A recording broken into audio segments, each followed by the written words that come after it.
Hello, I'm Chef Nitisha, and today I will be making one of my favourite dishes. It's my hariyali salmon, Bombay potatoes and minted spiced peas. Now this is a dish I do all year round, and I just think it's perfect for this time of year when we're having barbecues and you want something quick, easy and fresh. So I'm going to show you how I do my salmon step by step. Now, as I mentioned, I am doing potatoes as well, so my potatoes will take longer than the salmon. So first things first, I'm going to get my potatoes on, and whilst I'm doing that, I'll give you a bit of an intro. So for those of you who don't know me, I'm Chef Nitisha, and I'm from Wolverhampton. I studied in Birmingham, and I've been a chef for 10 years now.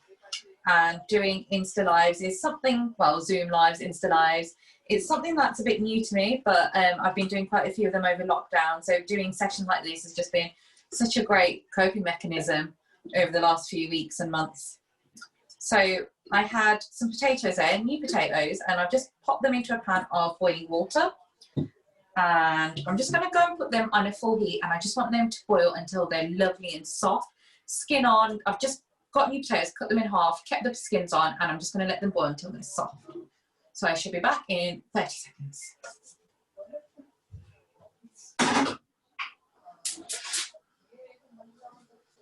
Okay, so now that my potatoes are on, the next thing I want to do is marinate my salmon. Now, this is something you can do overnight. Ideally, it's better to do it overnight so that the meat penetrates all the flavour. If you don't have time, it is something you can do on the day as well, which I'm going to do now live with you guys. So in front of me here, I have got 6 beautiful pieces of salmon there. They've had all the bones removed, they've just got the skin remaining, and they're all the same size fillet, so 6 of those. Then pop those aside for now. First thing we're going to do is create the marinade.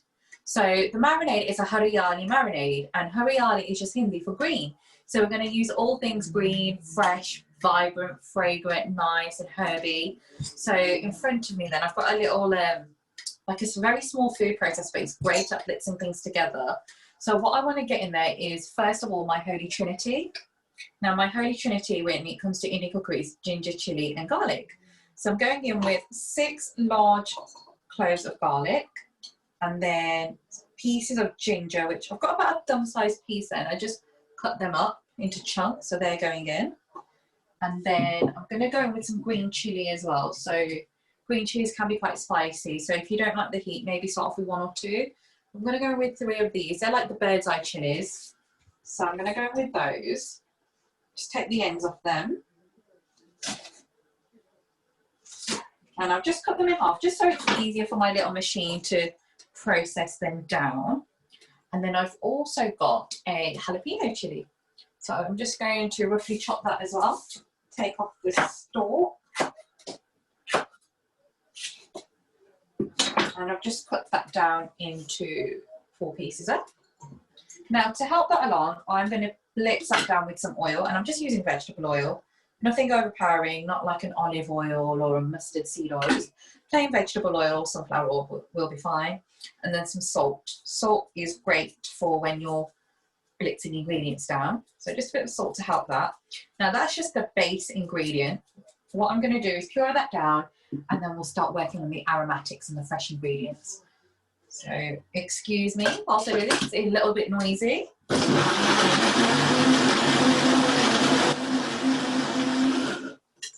Ooh, together quite well.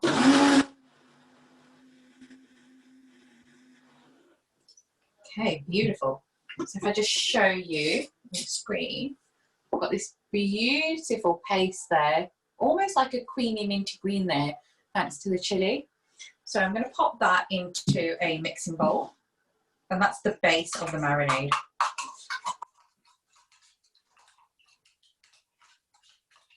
So like I said, guys, the holy trinity of Indian cookery, ginger, chili and garlic.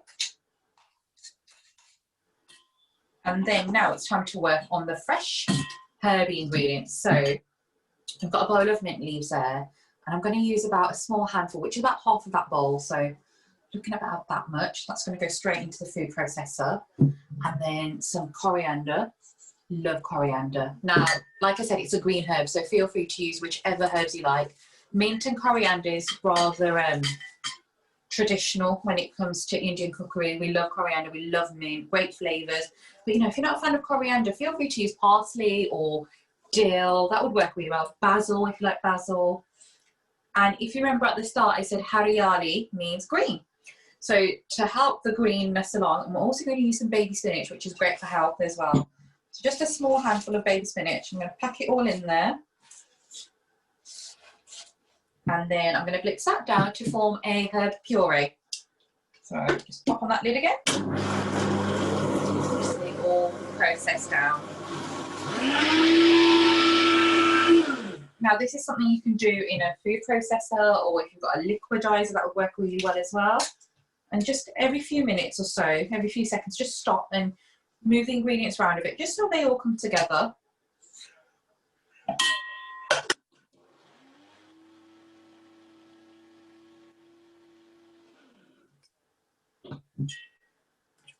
I'm getting there, almost there. Just a few more seconds, I'd say.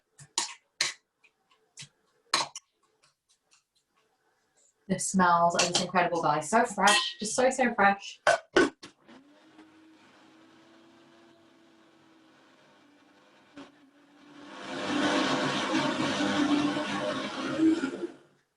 Beautiful, beautiful. Can you see those colours? Look at that colour, bright green, so stunning. So now what I'm going to do is take that bright green paste and mix it in with this paste that I've just done a few seconds ago. So now the ingredients in this paste are ginger, chilli, garlic, vegetable oil, salt, mint, coriander, and some baby spinach. So lots of fresh ingredients going on. And what I want to do is now just help the seasoning of it. And when I say seasoning, you know, I don't just mean salt and pepper. I mean sourness as well, you know. With fish, lemon, lime, those sort of citrusy flavours work really well when you're creating a fish dish. So it's important that we use all of our senses on our tongue. So not just spicy and salt, but, you know, you want a bit of sourness in there as well. You want a bit of a kick. So in front of me, I have a lime. Now, when you're working with lime, great tip is before you slice it in half, you want to loosen up all those capsules. So what I do is I just roll it in the palm of my hand and also on my board. So just roll it on your board and you just get all of those little capsules going, and they're just a little bit more free then. So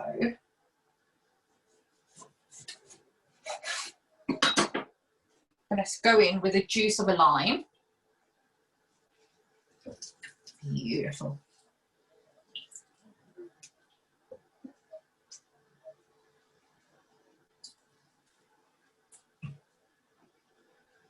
And this will just help bring everything together.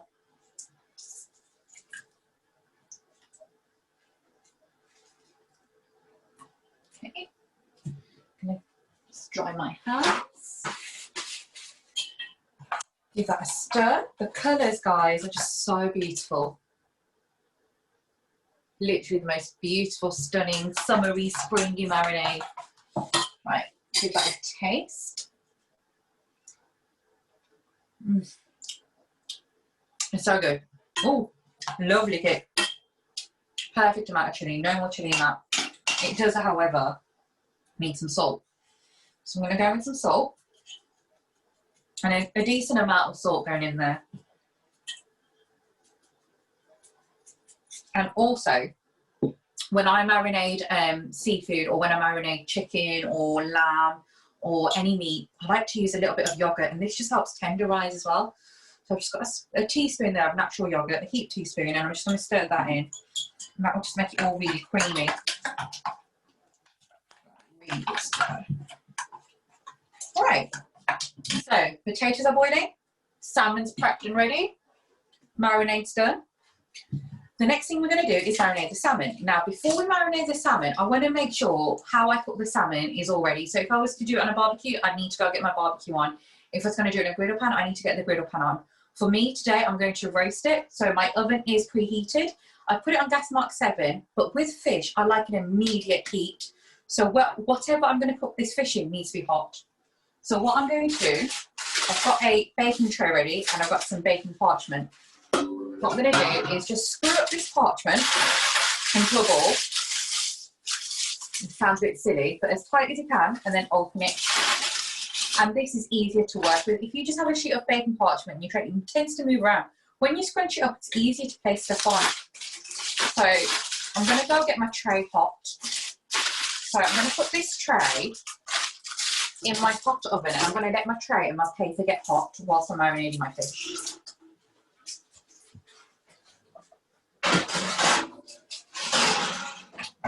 Right, so next thing now is to marinate the fish. Now, if you don't feel comfortable touching the marinade and the fish, do wear gloves, because there is chili in there and it can aggravate the skin. It's not nice when you've been working with chili and then you touch your face as well. So you can use a spoon to do it, but I like to use my hands. I like to get stuck in there. So I'm going to put some gloves on because I don't want my hands to sting. And what I'm going to do is use all of that marinade up. I think that's a decent amount there. So I'm just going to go over, and rather than the skin side, I'm going to focus on the flesh side, because the flesh will pick up more of the flavour than the skin side will. So I'm just going to put a tablespoon, 1 tablespoon of the marinade on each piece, and I'm going to rub it in, and then we'll see what we've got left. Because I'm also going to put some crumbs on the fish as well. I like a bit of crunchy texture. So I'm going to leave a little bit of marinade aside. So I've got that much left. About 2 spoons. So I'm going to leave that aside, and now I'm going to get stuck in, and we're going to massage that fish. That's what it looks like. I'm just going to get it stuck in, and I'm going to give it a really good rub all over. I'm going to coat every piece. Now, when you get your fish, if you're going to get it from your fishmongers, remember to ask them to descale your fish, because when you get home, it's not the best job in the world, descaling fish. It can be a little bit labour intensive, to be honest. I'm not going to sugarcoat it. I hate descaling fish. So if you're going to buy your fish from a fishmonger, just ask them to do it. They won't mind. If you go to a supermarket, then you may have to do it yourself. But I always get my fishmonger to do it for me. Beautiful. Right, this fish is marinated all over. I've tossed it around. I've made sure both the skin and the flesh side is covered in the marinade. I'm going to show you what it looks like. Now, at this stage, if I was to do the night before, I would cover it in cling film, put it in my fridge, and leave it there until I was ready to cook it. But we don't have overnight. I have a 1 hour slot just under, so this really looks like. How stunning, how beautiful. Look at those colours, beautiful. Right, I'm going to pop that aside. And next, for that salmon, I'm going to create a crumb. Now, this is what I'm going to dip the fish in before I roast it. So I'm going to get myself a pan or a tray or a plate. And I've got some breadcrumbs there. So these are just panko breadcrumbs, and I just use a food processor to make them a little bit finer. So I'm going to scatter that in.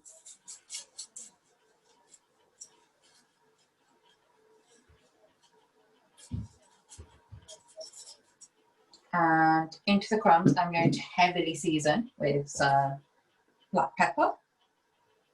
Because breadcrumbs, as great as they are for texture, they tend to dilute flavour because they're quite neutral in flavour. So whenever you're crumbing something, remember to add a bit more flavour. So we've got black pepper, we've got some salt, because remember there's no flavour in breadcrumbs, so we need to help it along. And then one of my favourite spices, turmeric.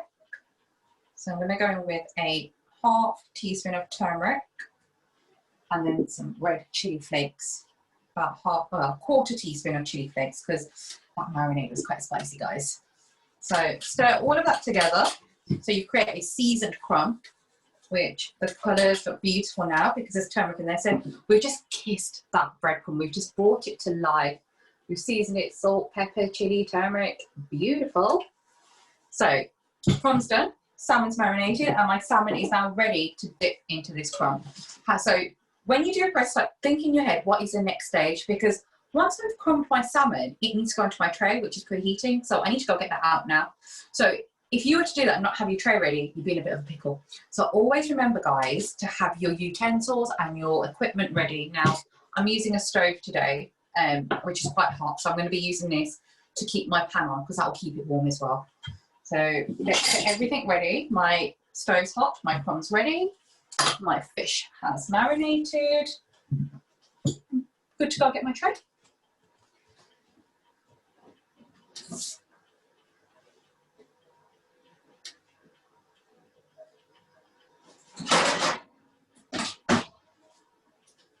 So I've got my tray from the oven, which was so hot that my paper's gone all brown, so that's not a problem.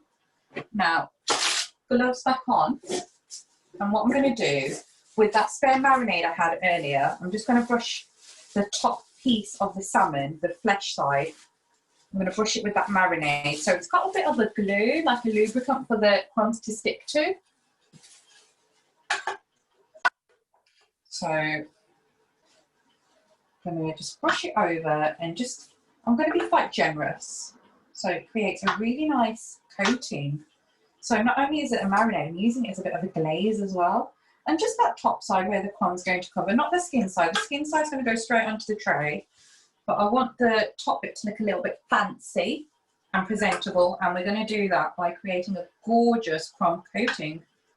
And you can use this technique for like meats as well. If you're going to do a crumbed chicken piece or crumbed lamb chops, you can crumb anything. So same technique applies. You just need to make sure you have a wet substance for the crumbs to stick to. So that's what my salmon looks like. Show you again close up there. We've got a really nice coating on the marinade, the glaze. And I'm going to pick it up from the side. And we're just going to go in. Now the skin side is facing me. And I'm just going to move it around a little bit and then pick it back up. So we're left with this. Beautiful. And then that's going to go straight into the tray, skin side down. I want the skin side to get crispy and the top to remain untouched. Oh my God, guys, this looks so beautiful. And the salmon is sizzling away now. It's already started to cook because that tray is so hot because it's on a hot stove. So that's exactly what I wanted. I wanted that skin to seal. And halfway through, and I've used almost most of my crumb, which is good. No wastage.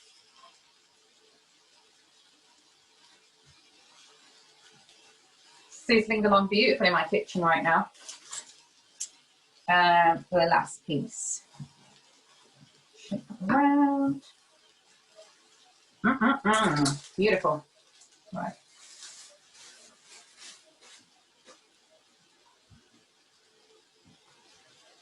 So this is what we look like. A close up. Oh, a bit too hot that. Get my other towel.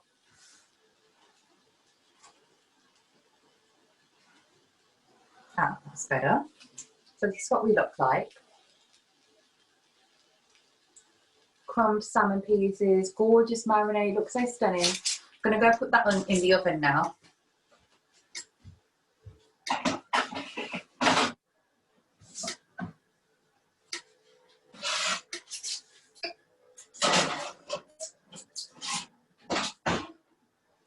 Okay, so just put the fish in, and the fish will take about 12 minutes, by which time everything should be almost ready, because I do want the fish to sit out for 5 minutes just to rest. It's not good to serve your fish straight off when it's sizzling hot because it's just so tight. You need to let your fish and your meat sit and rest for a little bit.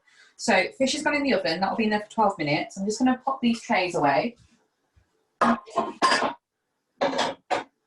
Now, if you remember at the start, I had my potatoes boiling. So I'm just going to go and give those a check. They should be ready now.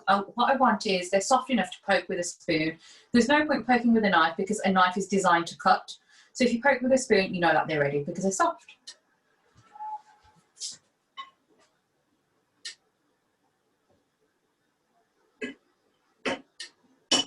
Okay, so the potatoes are softening, so that means they're almost ready.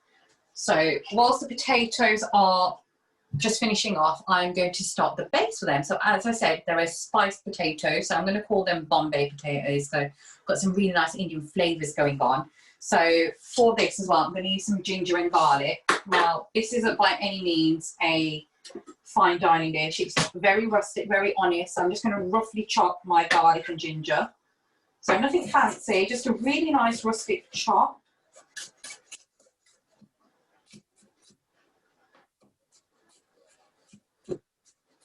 So that was 2 cloves of garlic, and then I'm going to use a chunk of ginger, about that size piece. And just going to roughly dice that together as well.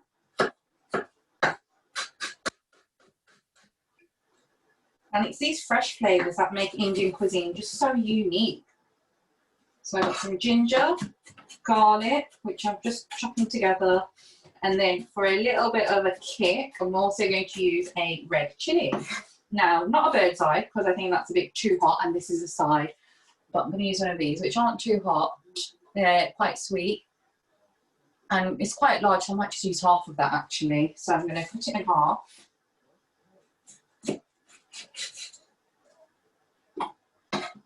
And cut it in half. Well, I'm going to slice it. So what I've done, I've actually cut it in half, and then I've cut it into 4 segments and kept the top intact. So what I can do now is slice along, and that will make it easier to chop.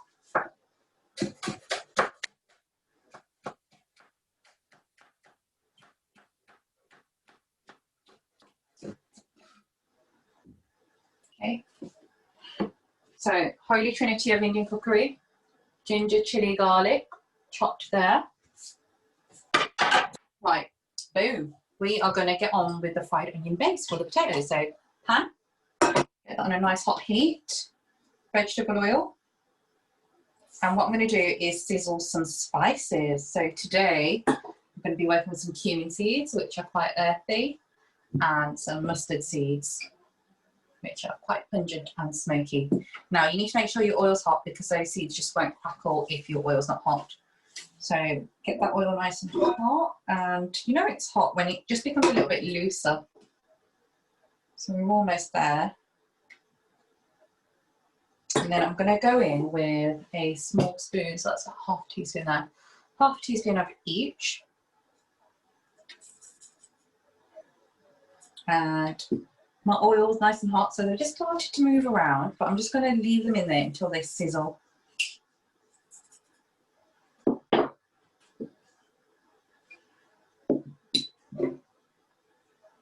Let them sizzle along nicely. And it's really important that you get this stage right. Not a lot of, when people make curry, I've noticed a lot of people don't cook out their spices. And when you taste the food at the end, everything's a little bit raw and crunchy. And it's a shame, really, because just a few more seconds of being patient would have created a perfect curry or a perfect dish. So when you do dishes like this at home, guys, just remember to be a bit more patient as well. And if you can hear that, I don't know if you can, it's sizzling, it's crackling, so we're almost there. Not long left.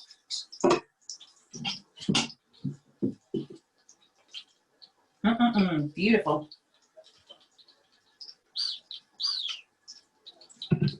Okay, so my spices have started to pop and sizzle. So the next thing I'm going to go in with is my ginger, chili and garlic, because I'll need a few seconds to cook out as well. So this is my seasoned oil, and when it comes to Indian cookery, this process is called a tadka, which means seasoning your oil or creating a seasoned oil.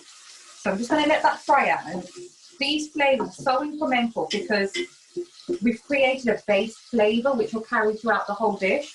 This oil is enough to coat everything else. So I'm just going to give it a few seconds for the ginger and garlic to brown. There's nothing worse than biting into a raw piece of garlic, I find. So it's important that we just let it all brown nice and gently.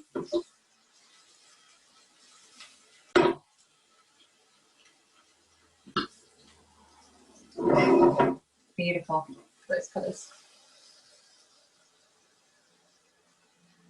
They're just foaming away in the oil. And then, a few more seconds. So once the garlic is brown, I'm going to go in with 2 shallots. So these are banana shallots, and I just roughly dice them. And they're just going to go in.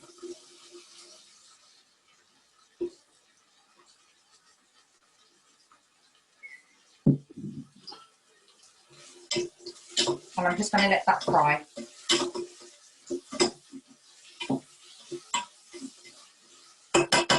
Now, when you fry onion or you fry shallots, it's important that you help it along with a bit of salt, and that will just help soften it, and it cooks a little bit quicker. So when you're cooking, it's important that you season at each stage as opposed to seasoning at the end.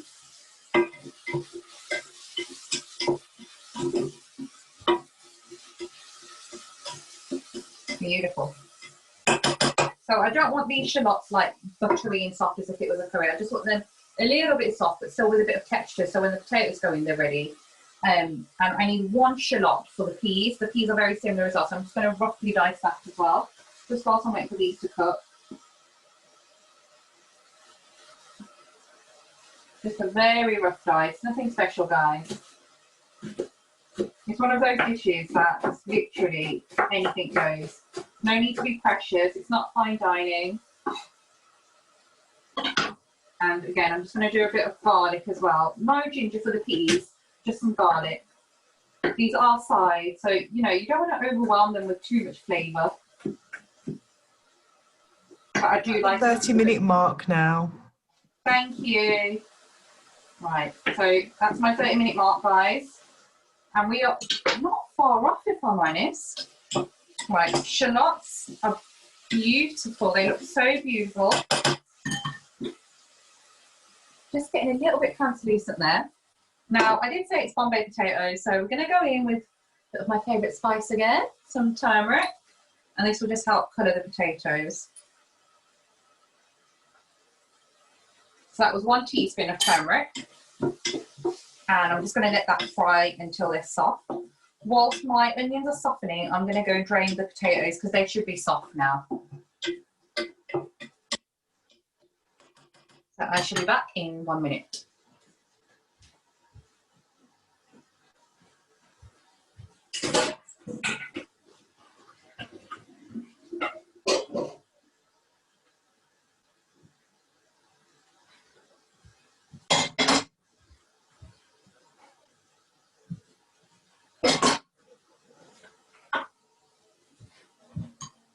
Beautiful. Oh my God, this smells so, so good.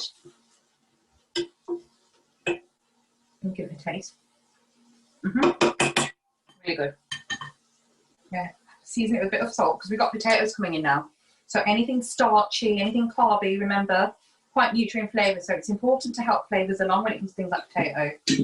And I'm also going to put in a little sprinkle of chili flakes just to help that spice along a bit. They're not hot, they've just got a little bit of heat to them. Right. Those shallots are frying. I'm just going to go and check on my salmon and I'll show you guys what it looks like as well.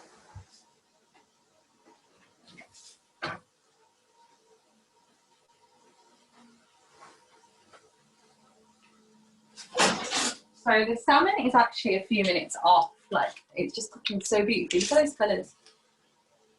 Smells amazing. Oh my God. To be honest, it looks like it's almost there. I think that's probably had about 8 minutes now, so I might actually just take it out now and let it rest. Because the crumb is crispy and I can see that the salmon is sealed all the way through. And I like it just a little bit pink in the middle, so I'm going to take it out now.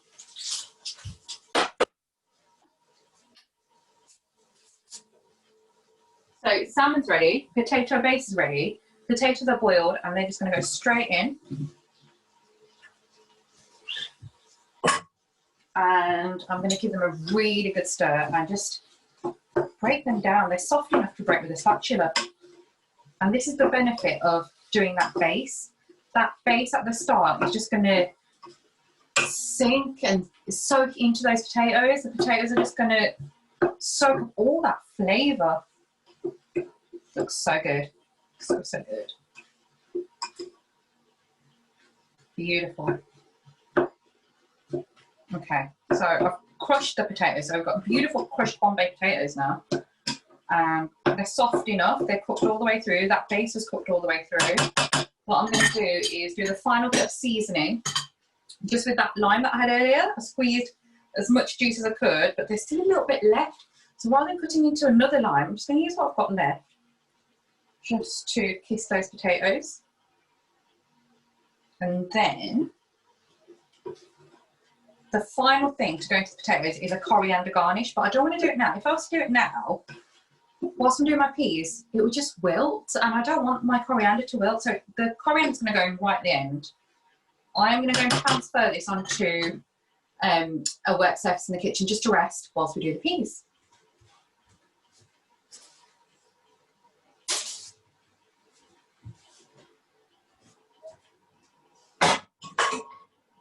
So I don't like doing a lot of dishes, so I'm using the same pan that I boiled my potatoes in for my peas.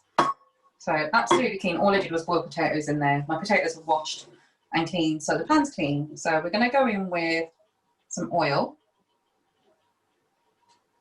And like the potatoes, I'm going to use some seeds, but I'm not going to use the mustard seeds. I think they're a little bit overpowering for peas. And peas are so beautiful and so sweet naturally. I don't want to overpower them, so I just want some cumin. Cumin's a wonderful earthy spice, and I think it just contributes to the sweetness of peas, whereas mustard seeds can be a little bit overpowering, so I'm not going to use mustard, just cumin seeds. And so again, I'm just going to let them dance and sizzle away in that hot oil. And then we're going to go with some garlic, some shallots, and again some red chilli. Not a spicy chilli, just one for a little bit of heat, not too much heat. So I'm just going to dice that down.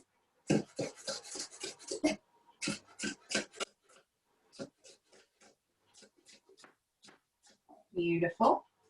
Loving all these colours. Now, earlier when I was getting out all my ingredients, I got some frozen peas. So they've been sat out for about half an hour. And they're not fully defrosted. Still got a little bit of a crunch to them, but they're not straight out the freezer as well. And I think that really helps when you're doing dishes like this. So, you know, if you know what you're doing in advance, it's best to get it out of the freezer and just let them sit a little bit, and that will help take the chill and the ice off. So they've been sat out for about half an hour. So these are minted peas. So I've got some fresh mint ready, and I've got a bit of coriander left over, so I'll use a bit of coriander as well, I think. Nice herby side of minted peas there. Quite fresh, a little bit of an Indian-y note going on with the flavours. So my cumin seeds are just dancing along beautifully. And I'm going to go in with my garlic and chilli and let that fry. Remember guys, we don't like raw garlic.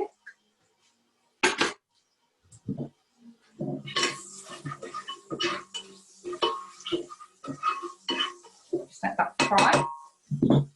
And whilst my garlic's frying, I'm just going to roughly chop some coriander so it's ready for my garnish.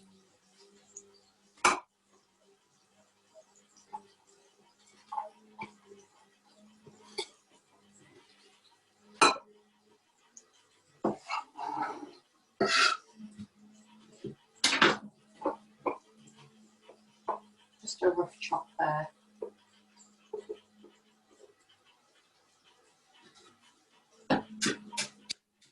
Nothing precious, very, very rough, very rustic.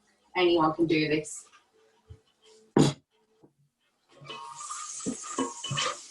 So chilli and garlic is browning along beautifully. So I'm going to go with my shallots, and it was just one shallot, roughly chopped. And that will just add a bit of texture to the peas. And like I said, always season your onions or your shallots. That will just help them cook. And that's it.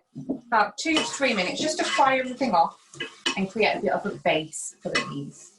And whilst that's frying, I'm going to get my dish ready because I'll be serving everything up on a beautiful platter for you today. So I'm just going to make some space and have a little bit of a tidy up.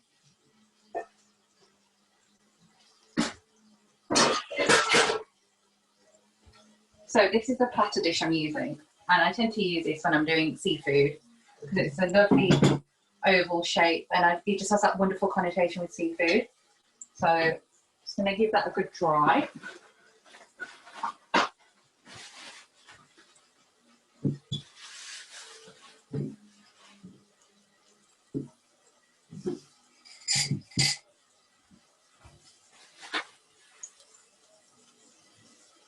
And I'm just going to gently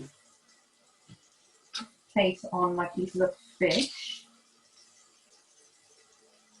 Oh, the fish, guys, it smells so good. So, so beautiful. And you know, if you were doing this on a barbecue, you don't necessarily have to crumb it as well. I think crumbing fish is just perfect for the oven, just because you get that wonderful crispy coating. But on a barbecue, you might struggle with a crumb, so the marinade would be enough. I've got 6 pieces of fish on.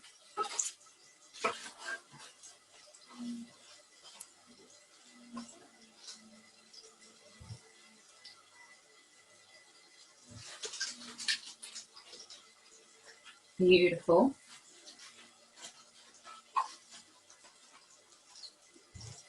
I'm just going to let them rest on that plate.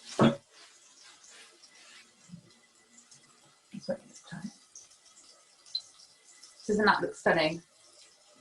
Right, my shallots are coming along beautifully. I'm just going to give that a stir. Beautiful. Oh, it smells so amazing. Look at those colours.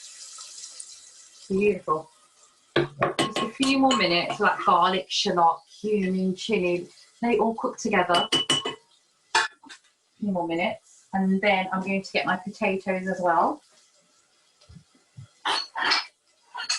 Now, I don't want to put potatoes straight onto the flash tray, so I've got these beautiful tapas dishes, which I picked up in a local store in Wolverhampton.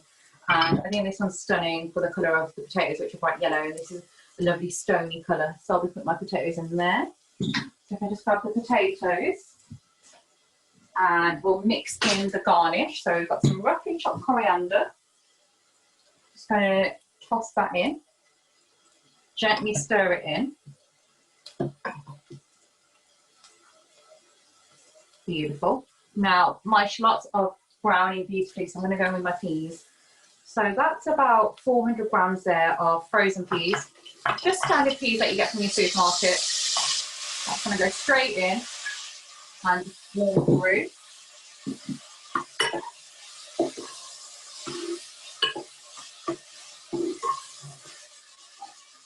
Beautiful. Just let those peas warm through.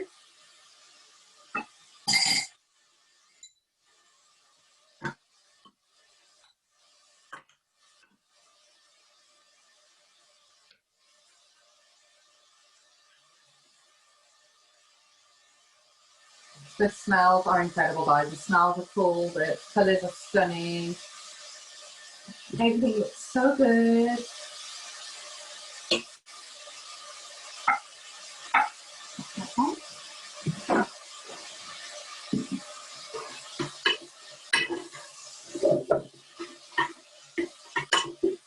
Peas are warming through beautifully, and they've just picked up that colour as well. They've just picked up like the flecks of chilli and shallots. Give that a stir. Perfect. Give it a few seconds away. Just going to go in with a sprinkle of rough chilli flakes again. One of my favourite ingredients to use, just because you don't have to cook out red chilli with the dried flakes. You don't have to put them out. They act like a seasoning, just as you use salt or pepper. Beautiful. And then the last thing to add to the peas is the mint. That's why they call them minted peas. So I've got some mint leaves there, and I'm just going to roughly chop them.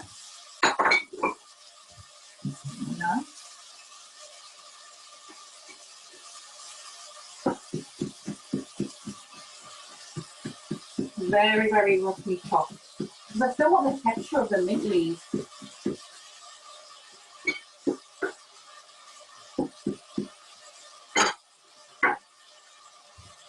And we're going to add that in to the peas and gently stir it through. Beautiful.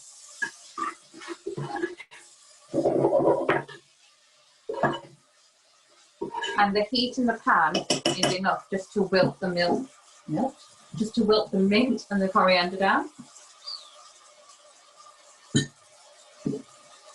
And we are ready to serve.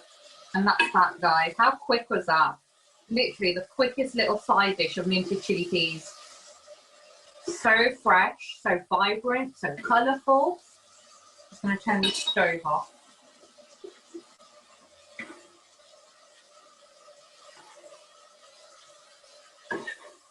Beautiful. Absolutely beautiful. I am so, so pleased with how that's turned out. I'll just give you guys a close-up.